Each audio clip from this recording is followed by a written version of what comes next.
2교시 수업 시작하겠습니다.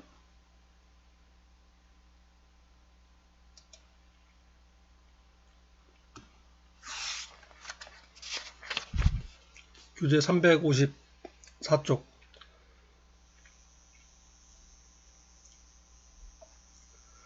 일반전표 입력이 되겠습니다. 거래자료 입력하기 위해서 일반전표, 그 다음에 매입매출전표, 결산전표 세 가지가 이렇게 되겠습니다. 부가가치세와 관련이 없는 전표들 얘기하고요. 부가가치세와 관련이 없는 것. 그 다음에 부가가치세와 관련이 있는 것, 주로 원재료 매입, 상품 매입, 그 다음에 상품이나 제품 매출이 되겠죠. 세금계산서를 주고받거나, 그리고 기업에서 하는 대부분의 거래들은 이제 전부 다 부가가치세와 관련이 있다라고 보시면 될 겁니다. 근데 어쨌든 이제 부가가치세와 관련된 거래에 입력하는 것이 매입매출 전표가 되겠고요. 그리고 특별하게 이제 결산 때 또 이제 분개를 해줘야 되는데, 결산 때 입력하는 거를 뭐 결산전표 그렇게 얘기를 합니다. 일반 전표와 같은 형태로 입력을 합니다. 그래서 거래자료 입력하기는 이렇게 세 수로 구별이 될 수가 있겠습니다. 자, 그 중에 첫 번째가 일반 전표 입력이에요. 전산회계 1급의 범위인 중소법인 거래 기업의 거래자료를 입력한다. 부가가치세 신고와 관련이 없는 일반 전표와, 다음에 부가가치세 신고와 관련된 매입매출 전표를 입력하면은 입력된 거래자료는 장부, 신고서, 재무제표에 자동으로 반영이 된다. 실무에서는 모든 거래가 증빙을 통해서 발행되므로 증빙을 보고 분기하는 연습이 필요하다. 결국 분기한다는 얘기예요. 그리고 우리가 지금 교재상에서는 그 문제가 문장으로 주어져 있지만은 실제 실무에서는 전부 다 증빙자료를 보고 입력하는 거겠죠. 각종 세금계산서, 신용카드 매출전표, 뭐 현금 영수증 뭐 그런 것들이겠죠. 그래서 증빙을 보고 분개하는 연습이 필요하다 이렇게 이제 설명해 놓고 있고요. 그리고 여기서부터는 그 일반 전표 입력 프로그램 통해서 일반 전표 입력하는 것, 뭐 메뉴나 하는 방법 그 설명입니다. 이거는 제가 실습을 하면서 그때그때 설명을 드리도록 하겠습니다. 여러분은 나중에 이제 작업하다가 여러분이 필요성 느끼면 여기 한번 찾아보시면 돼요. 저 같은 경우도 이게 그 도구 모음이나 이런 거 거의 사용하지를 않습니다. 사용할 일이 별로 없더라고요. 어쨌든 이제 이런 기능들이 있다라는 거 있으니까 필요할 때 찾아보시면 되겠고요. 그다음에 입력하는 방법, 이거는 실제로 입력을 하면서 말씀을 드리겠습니다. 그리고 이제 화면이 되겠고요. 이건 뭐 그 오른쪽 단추 클릭하면은 뭐 그 단축 키나 뭐 그 기능들이 나온다는 거. 이거는 요즘 프로그램들 다 마찬가지죠. 오른쪽 단추하면 이제 바로가기 그 메뉴들이 나타나죠. 입력 각 난별로 입력하는 난이 써 있습니다. 실제로 이제 프로그램을 입력하다 보면은 이 프로그램 다루는 거는 굉장히 쉬워요. 프로그램 다루는 거는 굉장히 쉬운데 문제는 이 내용을 모른다는 겁니다. 여기서 지금 이렇게 뭐 외상매출금을 자기가 수표를 받았다. 그럼 어떻게 기록을 해야 되는데 분개를 할 줄 알아야 된다는 얘기예요. 분개를 못하면은 기록을 못합니다. 그래서 오늘도 앞시간에 잠깐 했고 지난 시간에도 했고 앞으로도 이제 계속 할 예정이지만은 그 자산부채 자본 수익에 대해서 각각의 거래에 대해서 항목에 대해서 분개를 할 줄 알아야 돼요. 그래서 그거는 이제 문제 나올 때마다 제가 수시로 관련된 것들을 설명을 하도록 하겠습니다. 자, 프로그램을 보면서 작업을 같이 하도록 하겠습니다. 문제를 먼저 봐야죠.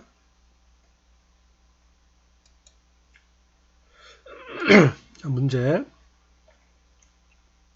실수 9번. 이제 문제가 30개 나와 있습니다. 30개 있는데 이거는 좀 차근차근 그리고 좀 자세하게 설명을 드리도록 하겠습니다. 조금 앞 시간까지 했던 거, 지난주까지 했던 작업들은 그 자료를 보면서 바로 입력만 하면 되는 자료들이었어요. 그런데 여기서부터는 내가 분개를 해서 입력하는 거기 때문에 입력은 어렵지 않지만 분개하는 게 어렵습니다. 그래서 그 분개에 대한 거를 관련된 이론적인 내용까지 해갖고 설명을 드리도록 하겠습니다. 자, 실수 9번.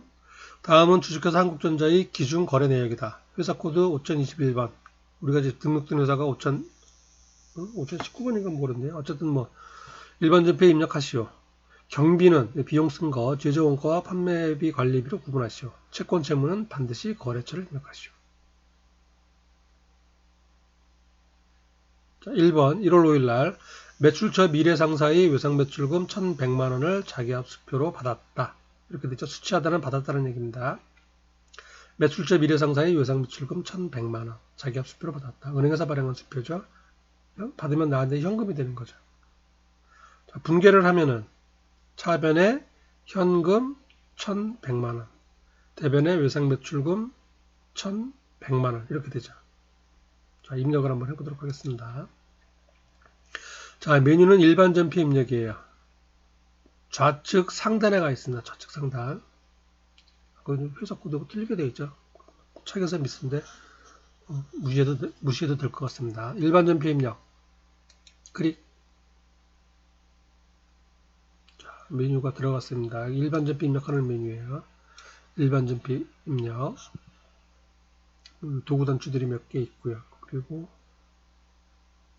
코드 삭제 뭐 이렇게 있는데 거의 쓸 일이 없습니다. 화면에 보시면은 날짜가 있고요. 현금잔액, 대차차액, 계정과목, 거래처, 적요, 차변, 대변이 있고요. 밑에는 계정과목, 적요, 차변, 대변, 전표 같은 거죠. 이렇게 되어 있습니다. 자, 입력을 하겠습니다. 날짜부터 입력하겠죠. 날짜가 11월.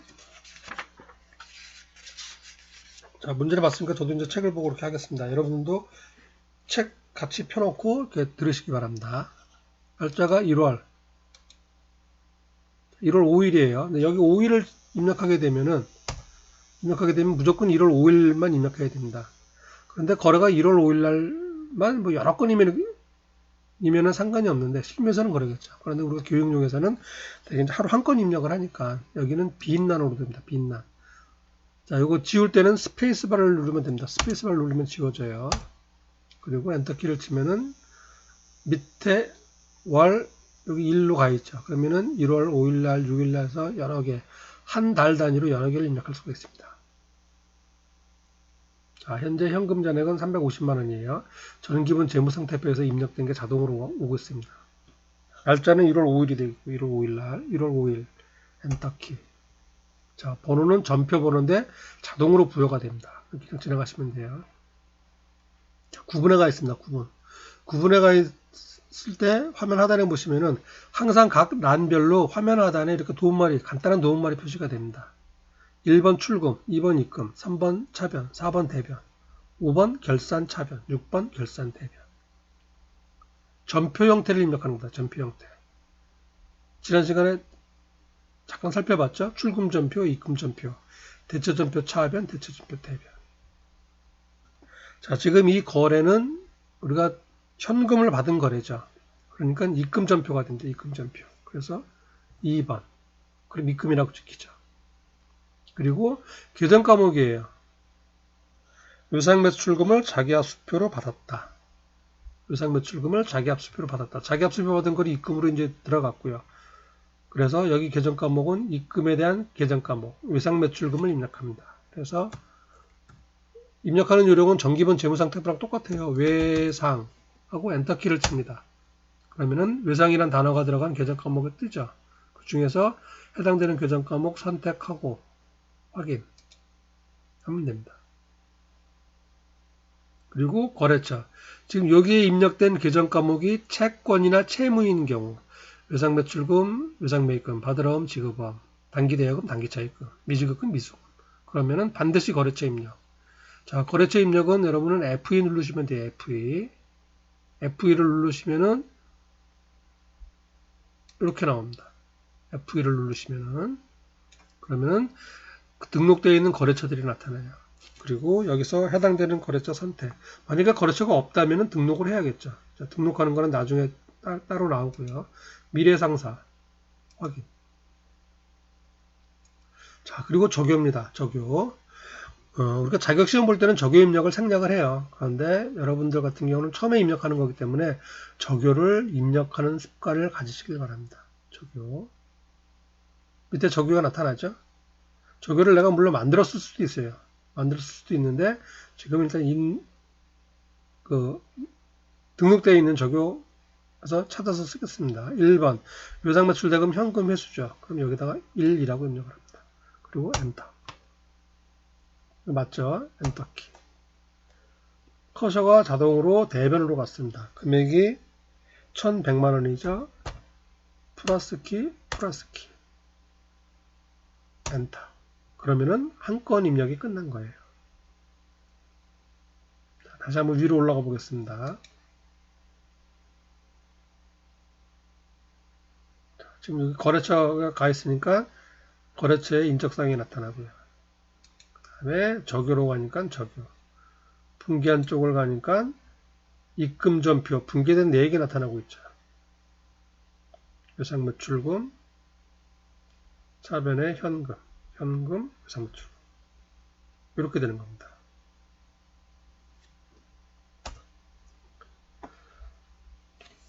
자, 이제 한 건 입력이 됐고요. 만약에 이제 입력이 틀렸어요. 금액이 틀렸다. 그러면은 금액란 더 씌워서 이렇게 입력을 하면 됩니다. 거래처가 틀렸다. 거래처 찾아서 다시 더 씌워서 입력하면 돼요. 전체가 다 틀렸다. 지우고 다시 하겠다. 선택해서 삭제. 이렇게 하시면 됩니다.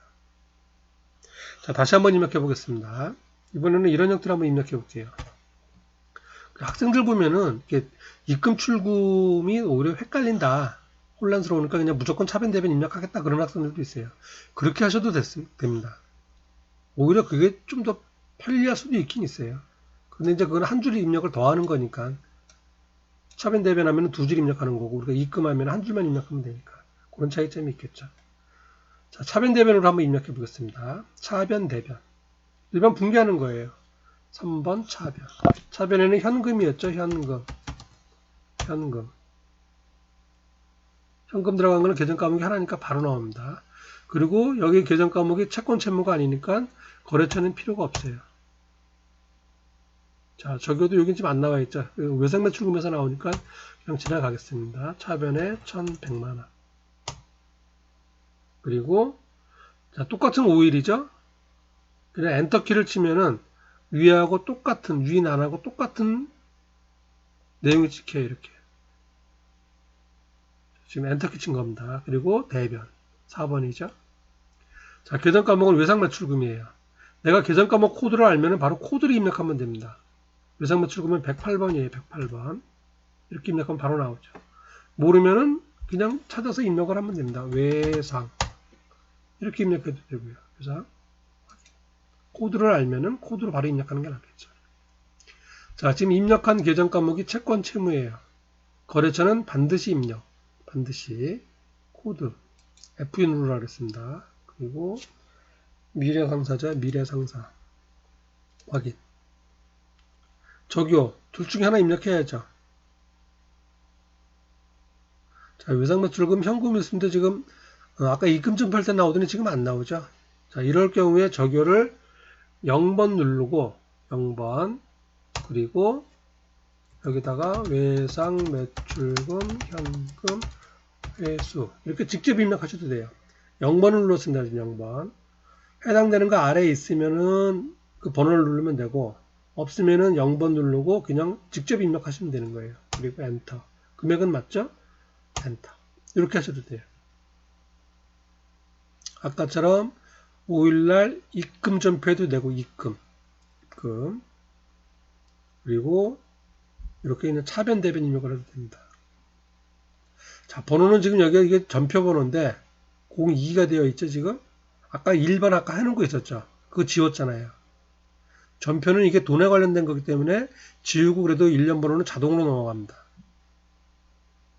그리고 이 전표 번호는 커서가 안 들어가요. 기본적으로 수정 못하게 되어 있는데 수정을 물론 할 수는 있습니다. 교재 357쪽에 나와 있죠.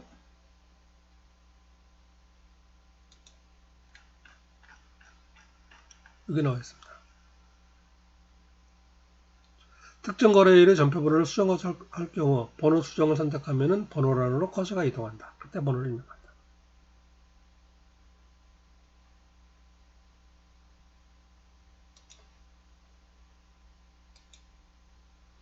이거 지금 번호 수정이죠? 번호 수정. 그러면은 이렇게 커서가 들어간다는 얘기예요. 그리고 1번 엔터. 여기도 마찬가지예요. 1번 엔터. 이렇게 해서 바꿀 수는 있습니다. 뭐 바꿀 일이 거의 없긴 하겠지만 이렇게. 전표번호 바꾸는 거예요. 그리고는 번호 수정으로 이제 됐었죠.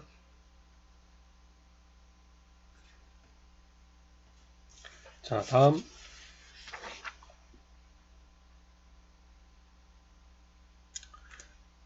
두 번째 입력을 해보도록 하겠습니다. 자, 지금 이제 입금전표, 출금전표 또는 차변대변, 그건 여러분들이 편한 대로 작업을 하시기 바랍니다. 편한 대로. 근데 이제 그냥 원칙대로 그냥 뭐 입금전표, 출금전표 하는 게 낫겠죠. 그래도 시간이 절약이 되니까. 그런데 이제 분기하는 것 자체가 또 어렵고, 그다음에 좀 입금, 출금 그나마도 헷갈린다 그러는 학생은 차변대변 이렇게 입력을 하셔도 돼요. 여러분이 어쨌든 편한 쪽으로 한 가지로 선택을 해서 작업을 하시기 바랍니다. 1월 8일 날 지난달 급여 지급 시 원천 징수한 소득세 등 25만원을 현금으로 납부하였다. 1월 8일이고 원천 징수한 소득세를 현금으로 납부하였다. 자, 통상적으로 급여 지급을 할 때 이것도 이제 설명이 좀 돼야 되는 내용이라서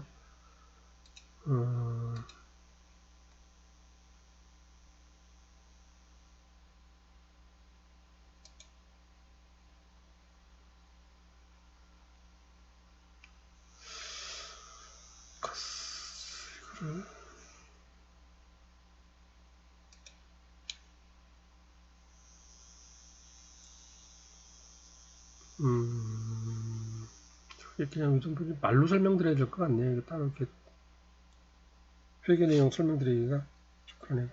1월 8일 날이요. 급여 지급 시 원천 징수한 소득세를 현금으로 납부하였다.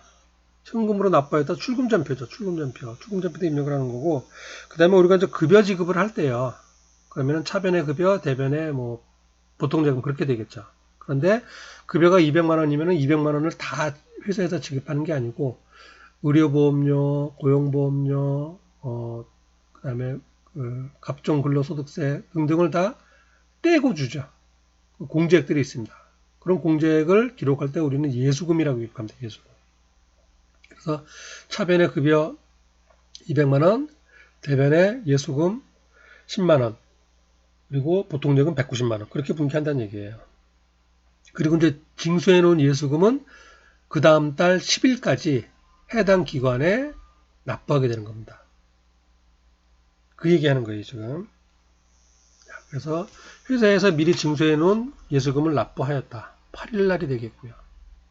그리고 현금으로 납부했으니까 출금 전표가 되겠죠. 자, 전표 번호는 없는 거고요. 지나가면 되고요. 그냥 엔터키 치고 지나가면 되고요. 그리고 출금이죠. 현금 지급했으니까 1번 출금. 그리고 계정 과목이 예수금 떼어놓은 거 납부하는 거지. 예수금. 그래서 예수금 이렇게 입력을 합니다. 그리고 이건 엄밀히 말하면 이제 부채긴 한데 채권 채무가 아니죠. 그래서 이거는 거래처를 입력하지 않습니다. 그런데 여기서 엔터키를 치고 이렇게 지나가면은 위랑 똑같은 글자가 찍혀요. 보기가 싫죠. 그래서 어떻게 지나가냐 하면은 엔터키 치고 화살표로 지나가시면 됩니다. 화살표로 지나가면은 빈칸으로 지나가니까. 자, 그리고 이제 적유 입력이에요. 적유. 예수금이니까 관련된 적유가 나오죠. 가권세 등 예수금 현금 납부, 건강보험료, 뭐 저축, 기타 예수금 이렇게 되어 있죠. 자, 규제에서는 뭐 급여 지급 시 원천 징수했다는 게 1번으로 하겠습니다. 1번. 그리고 금액은 25만원. 이렇게 해서 두 번째 거래를 입력을 했어요. 차변의 예수금, 대변의 현금. 자, 다음 세 번째 거래. 1월 15일 날 영업부 직원의 결혼축의금 25만원을 현금으로 지급하였다. 날짜는 1월 15일이에요. 1월 15일. 그리고 지금 계속 들어가네요. 지금 번호 수정을 다시 눌러서 해제를 했습니다. 굳이 들어갈 필요가 없으니까. 현금으로 지급하였다. 현금 지급하였다. 출금전표죠. 현금 받았다. 입금전표. 자, 그리고 이제 계정 과목 선택이에요. 영업부 직원의 결혼축의금. 영업부 직원. 우리 회사 직원들한테 준 거죠. 우리 회사 직원. 그러니까 계정 과목이 복류생비가 됩니다. 복류생비. 자, 회사에서 사원들한테 주는 게 급여를 주죠, 급여. 그리고 급여 이외에 어떤 금전적인 혜택을 주게 되면은 전부 다 복리후생비로 회계 처리합니다. 복리후생비. 복리하고 엔터키를 칩니다. 보시면은 교정 과목이 이렇게 여러 개가 나오고 있어요. 둘, 넷, 6개나 나오고 있죠. 자, 여기서 선택을 잘 하셔야 되는데 지금 이 복리후생비 비용 쓴 거죠. 비용 쓴 게 판매비와 관리비에 들어가면 판매비와 관리비, 손익계산서로 들어가는 겁니다. 그러면은 800번대 복리후생비예요. 판매 관리비. 그런데 이 복리후생비가 공장에서 근무하는 제품 생산과 관련된 비용이었다. 그러면은 500번대 제조원가로 들어간다는 얘기예요. 우리 회사는 지금 제품 제조하는 회사라 그랬죠. 그 다음에 이제 도급이나 보관, 분양, 운송은 아니에요. 우리 회사는. 지금 실무용 프로그램에서는 이게 600번대, 700번대 다 만들어서 사용할 수가 있어요. 선택해서 사용할 수도 있는데 교육용에서는 요거를 얘가 전부 다 그 제조원가로 하기 때문에 지금 우리 회사도 그러고 그래서 500번대 선택하면 되는 겁니다. 제조원가인 경우에는 제품 생산과 관련된 비용 지출이면 500번대, 그렇지 않으면 800번대가 되는 겁니다. 지금은 영업부 사원이라고 그랬죠. 영업부 사원이니까 복리후생비가 되겠습니다. 확인. 그리고 입력된 배정 과목이 채권 채무가 아니죠. 비용이죠. 그러니까 그냥 지나가면 됩니다. 빈칸으로 지나가고. 자, 적요는 입력해야죠. 채권, 적요.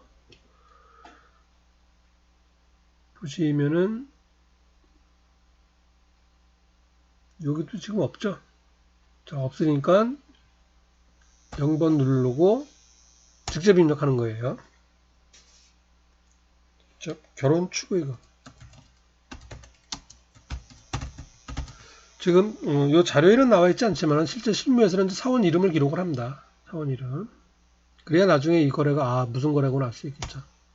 그리고 금액은 25만원. 자, 비용 지급이 처음 나왔습니다. 복리후생비.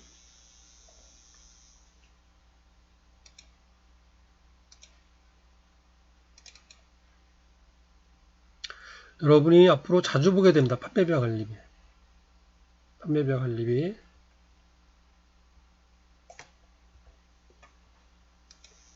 급여. 상여금. 수당.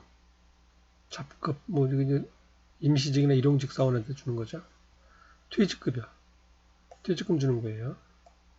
그리고 보시면은 복리후생비. 복리후생비, 일직, 숙직비, 직원 식대 등등등 복리후생비입니다. 그리고 아까 이제 적요 안 나왔었죠? 적요 만들려면 여기다 클릭해서 만드시면 돼요. 해볼까요? 이렇게. 결혼, 이렇게 만들면 되죠. 사용하면 되는 거고. 열비교통비, 접대비, 통신비. 자, 각각 상황을 이렇게 지금 적요에 나타나 있죠. 그래서 여러분들이 이거는 800번대는 이제 자주 나오는 거고 구별을 하셔야 됩니다. 물론 제가 이제 말씀을 드리겠지만은 복리후생비, 뭐 여비교통비, 접대비, 통신비 대략 알 수 있는 내용들이 있죠. 수도광열비, 전기 수도 사용료예요. 인터넷 요금은 전부 다 통신비가 되겠다. 인터넷까지. 전화요금은 물론이고. 세금과 공과, 각종 세금과 공과, 자동차세, 뭐 재산세 등등, 국민연금, 회사부담금 납부하는 거. 임차료, 건물 빌려 쓰는 거죠. 수선비, 뭐 고치는 거죠, 이거는. 차량 유지비, 많이 나옵니다. 유류대, 자동차 기름 넣은 거, 유류대예요. 그 다음에 수리비, 차량 유지비라고 합니다. 그 다음에 연구개발비, 경상연구개발비, 비용이에요. 그 다음에 개발비도 있습니다. 금액이 큰 경우, 그리고 제품 생산에 직접 관련시킬 수가 있는 것들, 그거는 자산으로 쳐요. 개발비라고 그러고. 운반비, 교육훈련비, 강사 초청료, 학원 연수비.